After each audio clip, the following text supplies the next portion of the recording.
Who wants to kick us off? This was a fun chapter. Mm-hmm. There's so much in there. Cover a lot of ground, man. I remember the first time we listened to it, it made us go and watch that movie about him slaying dragons. We were like, Oh, that movie. That movie's a good movie, actually. with Rain of Christian Fire. Bale. Yeah. We never saw it. You did it? I hadn't? No. When I saw that movie, I was like, God, this movie is so sick. Funny he talks about it in this chapter. Yeah. But, yeah. So. Even cooler that he got to keep the axe. Right. Badass. Still has the axe. Yeah. I love his just, like, so he just rolls through life and he's like, shave my head. And then the producer got all bent out of shape about it. So he just figured out a way to just like double down on it. He made it hot. Yeah. Suddenly it's okay. Yeah. Yeah, he was like, I tanned for like 4 hours a day to make it the right, shade. And I'm like, if I did that, I'd be burning my head 4 hours a day. How about his workout routine that he made up? That, Slayer do. My biggest takeaway was he talked about turning the page, right, and not being frozen in stasis, right, as one thing, and being able, like, whatever has happened in the past doesn't mean you are that forever. Like, you can move on and you can change and grow and all that, and that's kind of like what I think the driving force of this chapter was all about. for sure. But I thought it was that village was he in Mali in Africa? Is that where it was? Remember. Yeah, that was cool. His wrestling story. Yeah. And he didn't even know, like, at the end, he's like, hey, how'd I do?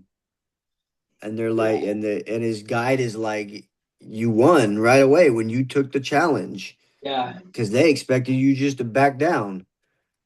And then even those guys that were, I don't know if they were arguing, but they were debating, and he agreed with one of them, and he got chapped for it. Yeah. It's like, no, it's not about winning. It's about understanding the other guy. Yeah. Mhm. That's a big one. Right? How often do we just stay focused on being right? Yeah. It's kind of like that, that you got 2 ears and 1 mouth because you're supposed to listen twice as much as you talk. Cardone kind of alludes to that. He's talking about understanding and agreement and accepting what they're saying, even if you don't actually agree with it. You don't have to impose your will on them. You just like let it flow, and then the sales process kind of can take root from there. But if you oppose it, you're shutting everything down. Yeah, you turn off all communication, right? Right. It's that you don't have to believe it to agree with it. Yeah. Like, you can just agree that they think that. Okay, Yeah. well, it's crazy. Guy likes to see homeless men naked. I don't know. Yeah. I don't know what that means. I literally walked by a naked homeless man the other day downtown. He was just striking down the sidewalk, butt naked, just chilling. Walking? Yep. Over Was on it Terrain cold? Street by Julian. You know those Yeah. apartments down there? Was it cool? It was pretty cold. I wouldn't be naked out there. Yeah. I like how when he gets in and then the big guy was just like, yeah, you're putting these on. Yeah. He's like, okay. When he went to jail, Yeah. for playing bongos naked. He's like, what was it? It was his story, or it was his out. What did he keep saying? It proves my innocence. Yeah, proves my innocence, man. I was just chilling naked playing the bongos. I find it hilarious how he thought he was going to run up the wall, do a backflip, and Yeah. untuck the cuffs from behind him while in midair. And then, I mean, I don't know what his plan was after that, but Yeah. he's Well, like, like, this is a good idea. He said that him thought that the cops would be so impressed they'd let him off. Oh, yeah, that's right. They would be so impressed. And then he got 2 steps, 3 steps up the wall and slam back down to the ground. Reality. That's funny. I vaguely remember like parts of that in the news at the time, right, about McConaughey. I didn't really know who he was at the time, so didn't pay much attention. But it's just funny to hear like the story so many years later from his perspective, right? Yeah, I mean, the only movies I've watched of his are the Dazed and Confused, Reign of Fire. I think is it We Are Marshall that when he talks about some of these movies, like all the romantic comedies, I never watched any of them, but the ones that he has been in, I always remember. Oh, of course, Wolf of Wall Street, his little cameo in that was awesome. But yeah, what the other thing that stuck out to me was he starts to lose his like drive to do the rom-coms, and so it's I'm pretty sure he starts to like make this commitment to himself to do something that interests him, right? Yeah. And I think that's a super important concept in life, is if you're not interested in what you're doing, you're not going to do it right. You're gonna languish. Yeah, and it's a departure from your purpose, right? I mean, he had a purpose at some time that he wanted to do something meaningful, and as easy, I think it was the easy street was these rom-coms, right? You could just keep pumping out these movies where it was easy, but he decided, to get back on target, which was he wanted to make an impact. Yeah. So Did he leave Target though? I don't think he left Target. I think he just turned the page, moved on. Yeah, I think that it was a turning point, where he could have just kept doing the easy thing, but he went back to, no, I got to go find something that's meaningful for me, maybe harder, than just doing the easy stuff. Feels like we're gonna find out what that is in the next chapter too. Yeah. I find it very interesting. He's been like very in tune his whole life, and it seems like that he's very in tune with and has the intuition of when he needs to change and do things differently or go explore and figure out what's next.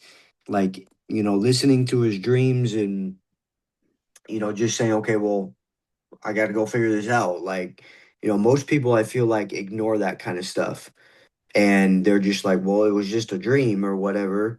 But he took the time to say, okay, well, and granted, I mean, obviously, he is in a situation that he's put himself in to be able to go take that time and do it. But he's still very good about listening to whether that's inputs from the outside or his intuition or dreams to be able to figure out what to do and where to go and how to, tackle certain things.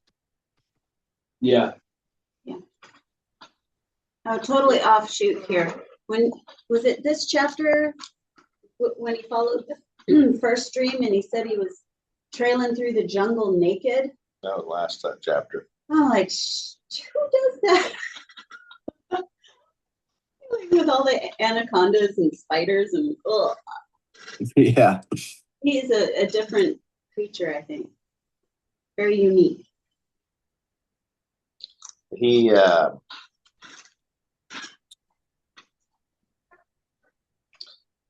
like you were saying, Scott, he puts himself in the situation where he has the freedom to go do these things, right?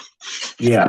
That most of us don't put ourselves in those positions, because I think in a lot of ways we've all bought in to some extent to the victim mentality, right? It's oh well, guys like McConaughey, they're special, and that doesn't happen for me, right? We're all kind of find ourselves stuck in our spot in life, and to some extent just accept that this is as good as it's ever going to be, right? And that's why so many people are paycheck to paycheck. Why live in a way that doesn't ever afford them the freedom to go do these things, right?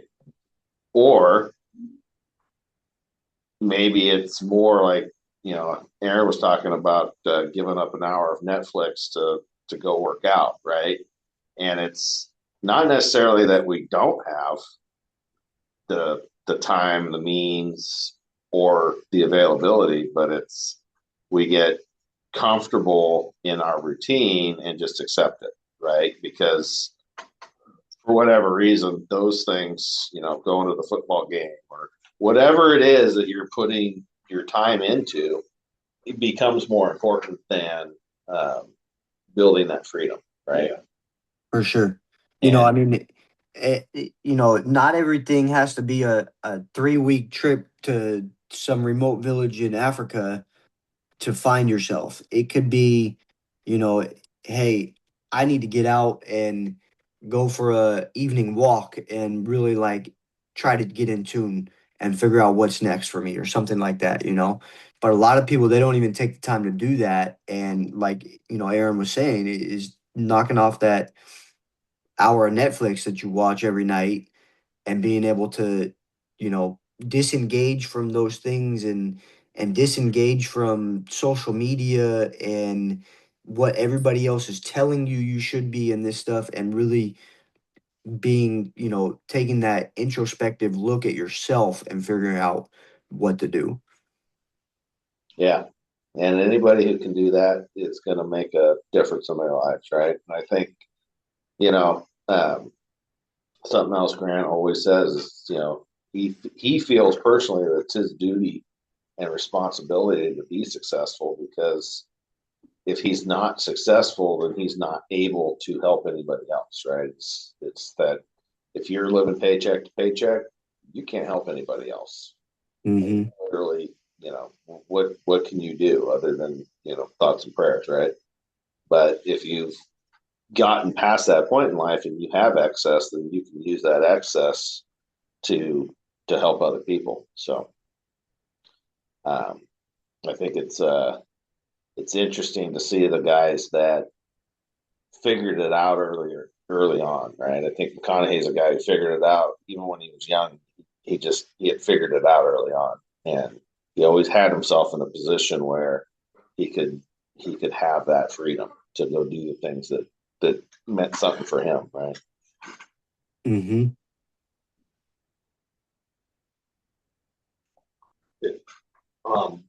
I've been watching a YouTube channel called Gotham Chess lately. It's run by a gentleman who's an international master, which is basically the step right below a grandmaster. And it's primarily an entertainment channel, but it's also an educational channel of where he tries to teach people how to play chess and his thought processes and stuff. It's got a show that he's doing called The Slow Run, which is a play on speed running in video game, where he plays out his game slowly and talks through every one of his moves.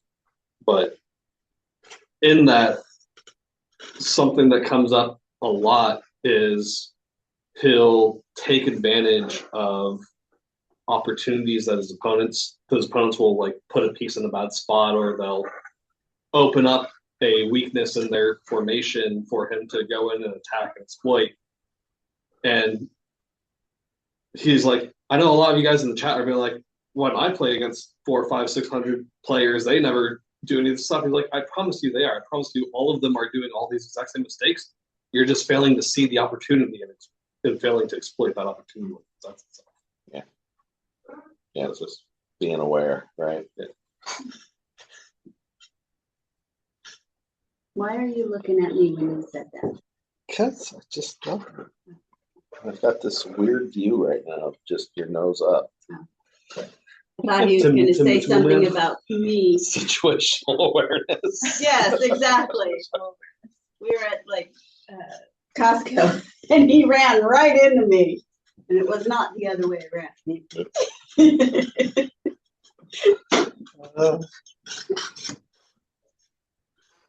Wilson, wasn't it Wilson who was looking over the fence and Tim told me? Yeah. I think to this day we still don't know what he looks like. They never showed his face. You do get his whole face over the course of the show, though. You get different pieces of it. Yeah. You get like get different shots on it. Okay. Sweet. I did not know that. I just thought he was the man without a face. I miss It Tim was like, Mitchell, what the man. hell are you guys talking Sandy, about? do you Tim Mitchell, man? No. Oh, Definitely oh, not. That's the. I don't think she was even born when that show was out. oh, Yeah. you're right. Yeah. But still, it would be on TV when she was I little. don't know. I never actually watched Home Improvement either. I just know about it through Wow, social contacts, but I've never seen an we're episode. old, man. Yeah. Wasn't Pamela Anderson the first Yeah, Heidi helper? or something. I Yeah. think it was Heidi, right? Yeah. Interesting. I know who The Pamela assistant. Anderson is, but I don't know what was she doing. Baywatch. Slow motion. Baywatch and Tommy Lee. That's what she was doing. Big watching. Right on. All right. Anybody have anything else they want to add? I will say the final thing is wet shit. Which Oh, Be Yeah. wet shit. he's wet. Be wet shit. Be wet shit. Don't be dry. Good. Awesome. All right, guys. Thank you, Scotty, for joining. Thank And, you. We'll see you next week. All right, guys. Have a great one. you guys Stay dry. Get wet.